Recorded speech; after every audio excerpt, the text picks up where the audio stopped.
Good day and welcome po sa panibago na namang episode ng aming channel at ako nga po pala ulit, si Allen ng Greenyard TV. And para naman po sa vlog natin for today, pag-usapan naman natin yung mga halaman na magandang ilagay ngayong taon doon sa mga harapan ng bahay natin or doon sa mga gate, sa entryway natin. So tapos na tayo sa front door, doon naman tayo sa mga gate. Ito hindi naman specifically for good luck. Pwede much more on for design. Halimbawa, mga landscape kung gusto nyo maglagay o kaya halimbawa, sabihin na natin, kahit isang halaman man lang maglagay tayo sa harapan natin. Ito yung sa tingin ko, pinakamaganda and appealing ng mga halaman. So, isa-isahin natin yung mga yan.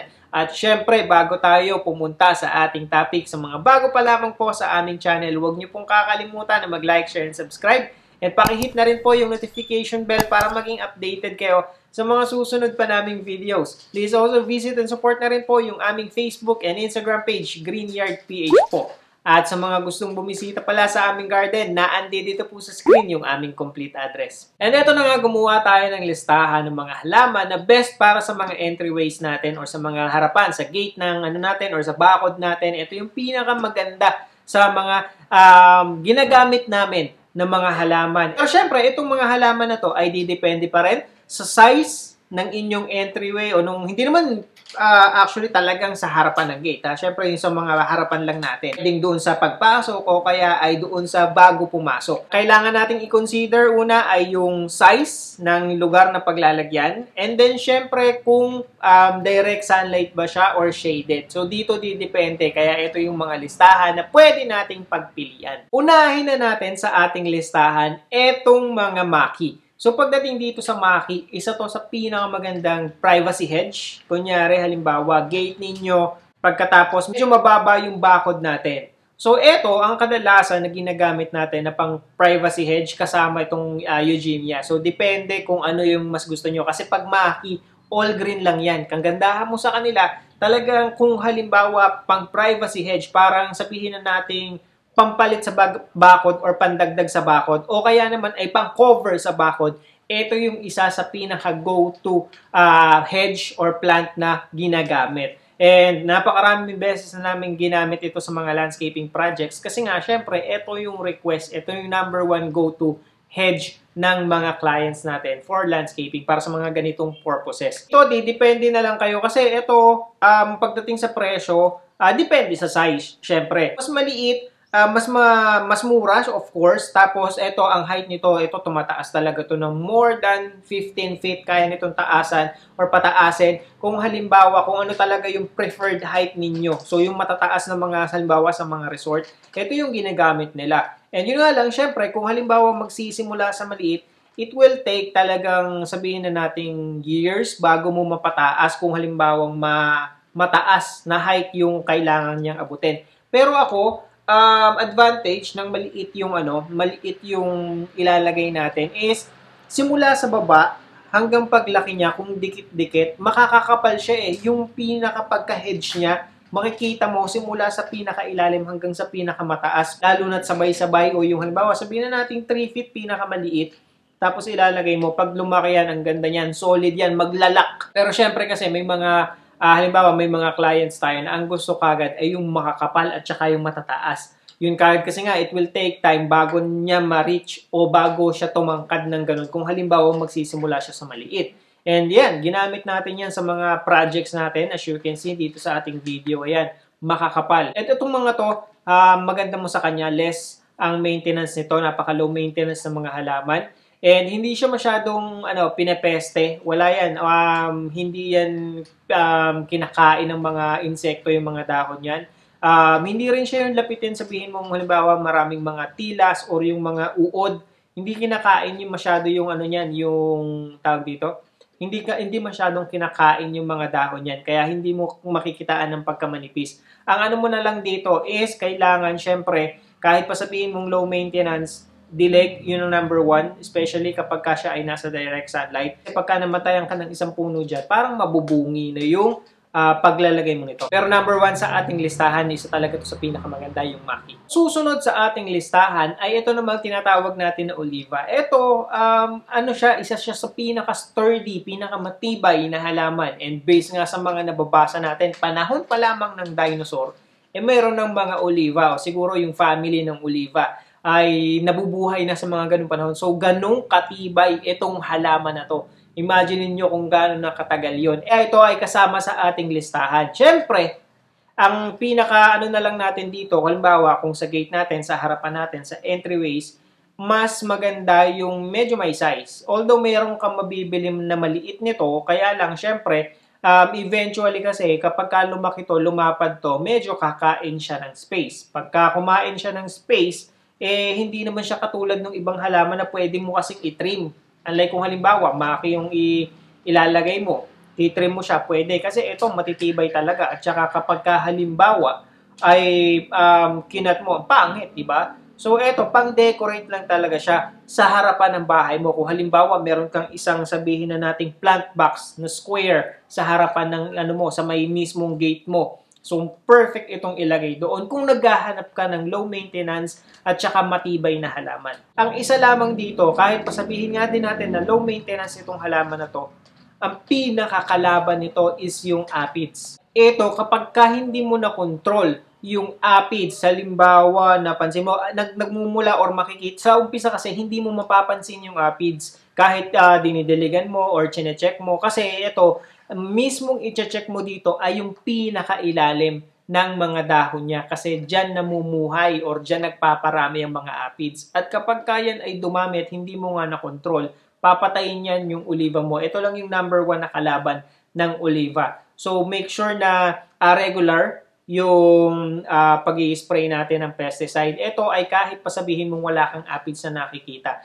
Prevention is better than cure. Kasi minsan kapag yun nga, na-late ka, or huli na ang lahat, hindi mo na, ang hirap nang i-recover ng mga oliva. So kung halimbawa namamatayan, naninilaw yung mga dahon, kayaan nyo, pwede nyo tanggalin kung talagang sobrang pangit na at sa tingin nyo yung dahon ay wala na para makarecover pa. Kasi ito namang oliva, as long as ito ay hindi bulok ang ugat at buhay, yung makikita nyo na may bagong dahon sa pinaka-top, ito naman kasi isang spread o yung isang buong palibot na pabilog yung pagbuka ng dahon ito. So, hindi siya paisa-isa. So, as long as merong pabuka sa pinakagitna niya, tutuloy-tuloy ang buhay ng inyong oliva. Ang susunod naman sa ating listahan ay itong Birds of Paradise. Pagdating dito, ito ginamit din namin sa project and nagustuhan ko to personally. Kasi doon, pagpasok mo ng entryway, lalo na kapag ka napakalash ng pagkakalagay, ng pagkakasalansan, o sasabihin na natin manipis pa sa una, pero eventually,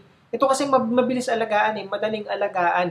Kaya kapag ka ito ay tumagal dito sa isang spot or area, napakaganda nito. Kasi unang-una, matibay din ang mga Birds of Paradise.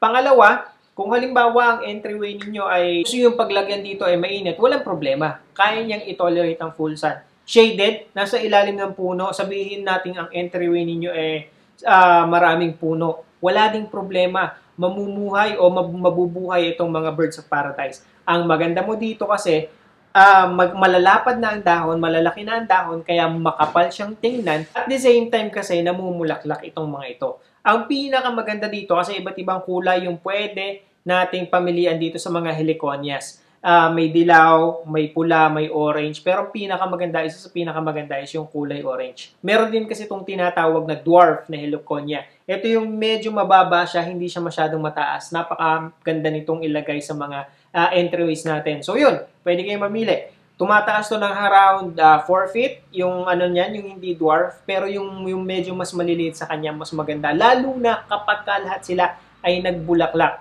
Mas pansin lang, mas agaw atensyon para sa akin, yung mga orange na heliconias. Pagka nagsabay-sabayan ng pamumulaklak, ang ganda niyang tingnan sa mata, ang ganda. Ito, personally, nakita ko talaga to, nadadaanan namin, nasa ilalim ng puno, napakaganda. At ginamit din namin sa mga projects namin yung iba, napakaganda talaga. Ito, yun nga, mapa-shaded, mapa-direct sunlight, wala kayong magiging problema. Susunod naman sa ating listahan ay ito namang mga tinatawag na Calathea o tobacco. Pagdating dito sa halaman na to, mas maganda siya kung halimbawa yung entryways mo ay gusto mo ay jungle look, yung itsura. Isa to sa mga go-to plants. Kasi ito, lalo na makapal na dikit-dikit na magkakatabi na sila. Kapag ka ito ay nabuhay o kapag ka ito ay naging stable sa pinaglalagyan mo, ang ganda nito. Halimbawa, may gusto kayong i-cover dyan, yun nga lang, kung halimbawa maganda yung ano nyo,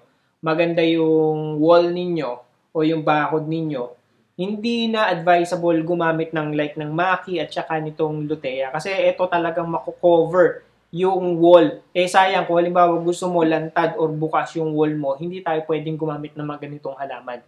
Pero kung halimbawa, portion lamang, isang portion, like let's say for example, yung corner, gusto mo ng medyo may malalaking dahon dyan, isa ito sa pinakamaganda. At ang isa pa dito sa mga luteia na ito is pwede siya sa shaded at pwede rin siya sa direct sunlight. Make sure lamang na halimbawa kung bibili kayo nito, tanungin nyo doon sa inyong bibilhan kung ito ba ay ready na for direct sunlight o kaya ay ito ay ready na for indoor. Kasi ang transition ng halaman, sabihin na natin, lalo ng luteia, yung halimbawa, sanay siya sa direct sunlight, ilagay mo siya sa medyo shaded, walang problema. Hindi naman siya masyadong magtatampo or maninibago. Maliban na lamang kung halimbawa, yung mga luteia ninyo ay naandoon sa, halimbawa sa shop, naandoon sa shaded, tapos ang paglalagyan mo direct sunlight, doon ka medyo magkakaroon ng problema. Kasi kapag kayan ay sanay sa shaded na area tas inilagay mo sa direct sunlight, I can assure you na masusunog ang dahon yan. So dito, medyo may trick tayo dito. Yun nga, kailangan i-train natin siya. And kung halimbawa sa direct sunlight natin siya ilalagay, eto kung halimbawa napapansin nyo yung inyong mga luteia ay patuloy sa pagkakaroon ng dried leaves, wala na tayong magagawa dyan. So ang maganda mo lang kasi sa mga luteia, patuloy ito sa pagkakaroon ng panibagong dahon. Mabilis lang siyang magkadahon. So, pwede tayong bumawas. Trim nyo na kung talagang sobrang pangit na nung dahon. Dahil eventually naman, kapag ka nakapag-adjust sa environment, sa direct sunlight, magiging healthy and lush na at hindi na magkakaroon ng sunog na dahon yung inyong mga luteia. Pero kung halimbawa, matagal na siyang nasa direct sunlight pero ganun pa rin nasusunugan, isa lang ang pinagkukulangan yan, kulang tayo sa delay. Kapag ka nasa direct sunlight ang ating mga luteia, make sure na mas marami siyang tubig na naibibigay kasi sobrang lalaki ng mga dahon ng mga luteiyang ito. Kaya syempre, mas malaki yung dahon, mas marami pati yung dahon, mas maraming tubig din yung kailangan. As long as nakakakita kayo ng tuyong dahon, ibig sabihin hindi enough. So ito, sabihin na natin na twice yung amount of water na kailangan niya kung i-compare natin doon sa ibang mga halaman na meron ka dahil nga sa lalaki ng dahon para ma-maintain mo yung ganda ng mga dahon ng inyong mga luteia at hindi siya magkasira-sira at magkasunog-sunog. And I can assure you kapag kaganyan ang ginawa mo, magiging maganda ang kalalabasan ng mga luteia mo. Susunod sa ating listahan ay ito namang mga selum. Ating naman dito sa mga selum, ayan, katulad siya ng luteia. So kung halimbawa shaded, walang problema. Kung halimbawa direct sunlight, walang problema. As long as dapat alam mo na yung bibilhin mong selum ay nasa direct sunlight. Kung sa direct sunlight mo siya ilalagay, nasa shaded, kung sa shaded mo siya ilalagay. Nga, katulad din ng luteia, pagka dinirekta mo siya o hindi siya sanay sa environment na paglalagyan mo, magkakaroon ng problema yung mga halaman mo. So, dating dito sa selum, ito ay depende mas maganda kung ilalagay mo siya sa isang plant box. Kasi kung halimbawa ang paglalagyan mo ay ground pagkatapos, makakapag-ano siya talaga, yung makakapag-wild ang ugat niya. Mabilis kasing lalaki ang inyong mga silum. Pero kung halimbawa, ito ay sabihin natin rectangular pot, inilagay mo siya doon, tapos pinuno mo siya ng silum, wala kang masyadong magiging problema. Kahit pa sabihin mong tumagal ng taon, hindi siya, ito kasing mga silum na taas to, nalaki talaga yung mga dahon niya. Pero kung halimbawa, makokontrol natin ito kung ilalagay natin siya sa pot. Kasi syempre, makokontrol mo yung paglaki ng ugat. Ang bilis kasing gumapang ng mga ugat nito, kaya kung halimbawa, mas free yung ugat niya, mas mabilis makakakuha ng nutrients, mas mabilis lalaki at magwawald ang silum. Ang isang paraan dyan, ilagay natin siya sa pot. Isa na to sa pinakamagandang example. Etong silum namin, napakatagal nito. During pandemic, inilagay na namin siya sa pot na ito. Nagsimula siya siguro sabihin na nating mga 2 feet. Pero imagine niyo ilang taon na yun nakalipas, mahigit 3. Ganito pa rin yung size niya hanggang ngayon. So ayan, hindi siya nagwa-wild. And etong mga silum, wala kayong masyadong magiging problema din dito. Yun nga, direct sunlight, shaded, walang problema sa halaman na to. Itong halaman namin, itong silong namin, palipat-lipat na siya ng pwesto. Pero as you can see, maganda, nasa direct sunlight, nasa shaded, nasa loob ng bahay, walang magiging problema. Kailangan lang, medyo may space pa rin yung paglalagay nyo. Kasi humahaba yung tangkay ng mga silum and lumalaki yung dahon. So, para naman hindi siya masagi ng masagi at masira yung mga dahon ng inyong mga silum, medyo dapat itatabi natin siya ng konti or malaki yung space na paglalagyan mo. And ang pag-aalaga nito, tubig lang, watering lang, huwag mong hayaan. Itong ang silum namin dito, hindi nga yan na fertilizer to be honest, pero kita nyo naman kung gaano ka-healthy, gaano kagaganda yung dahon ng silum na ito. At ang susunod sa listahan natin, itong Schefflera. Ito kasing Schefflera, masasabi kong napaka-underrated na halaman.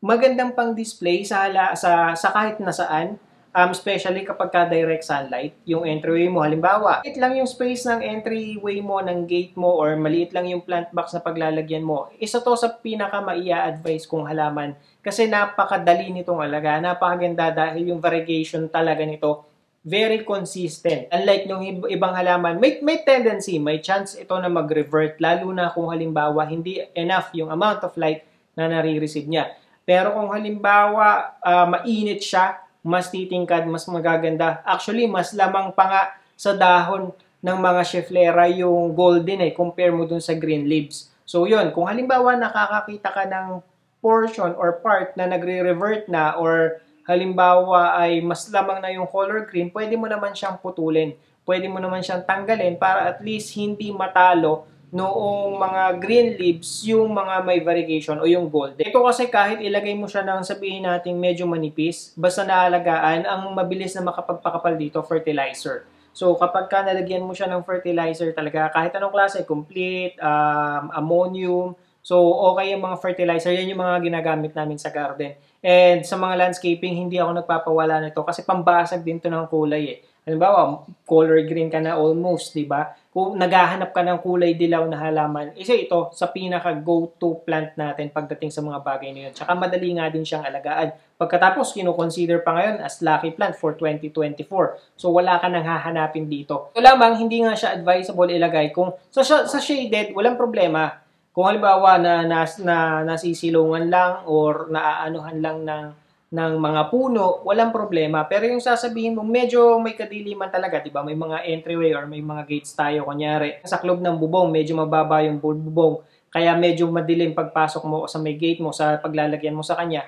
Medyo hindi siya advisable. Maliban na lang kung halimbawa, kasi dalawang varieties nga to, yung ordinary, yung kulay green, o kaya itong Schefflera. Ngayon, kung wala kang problema, kung halimbawa okay lang sa iyo na nagre-revert, or kaya halimbawa okay sa iyo yung ordinary, yung color green, di wala kang magiging problema dito sa mga Schefflera. Yun lang naman yung kailangan nating alalahanin dito is yung golden Schefflera o yung variegated is mag-revert siya doon sa pagkakulay green. Pero kung hindi ka nagwo-worry doon, wala tayong problema. Other than that, direct sunlight, walang problema. Tandaan nyo lamang na yung mga nasa listahan ng halaman, kapag ka nasa direct sunlight, syempre, mas kailangan, mas maraming tubig ang gamitin natin or ang idilig natin sa kanila kasi yan yung number one factor na kalaban kapag ka nakabilad talaga sa direct sunlight ang mga halaman natin.